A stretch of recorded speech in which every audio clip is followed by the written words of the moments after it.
ایک شخص نے حضرت ابن عمر رضی اللہ تعالیٰ عنہ سے حجر اسود کے بوسہ دینے کے متعلق پوچھا تو انہوں نے بتلایا کہ میں نے رسول اللہ صلی اللہ علیہ وآلہ وسلم کو اس کو بوسہ دیتے دیکھا ہے۔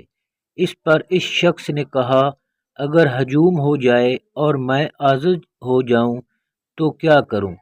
حضرت ابن عمر رضی اللہ تعالیٰ عنہ نے فرمایا کہ اس اگر وگر کو یمن میں جا کر رکھو۔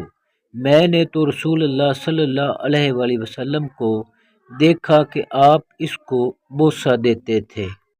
رسول اللہ صلی اللہ علیہ وآلہ وسلم نے میرا شانہ پکڑ کر فرمایا، دنیا میں اس طرح ہو جا جیسے تو مسافر یا راستہ چلنے والا ہو۔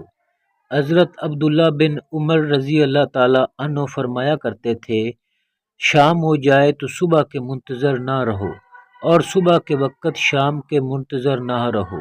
اپنی صحت کو مرض سے پہلے غنیمت جانو اور زندگی کو موت سے پہلے۔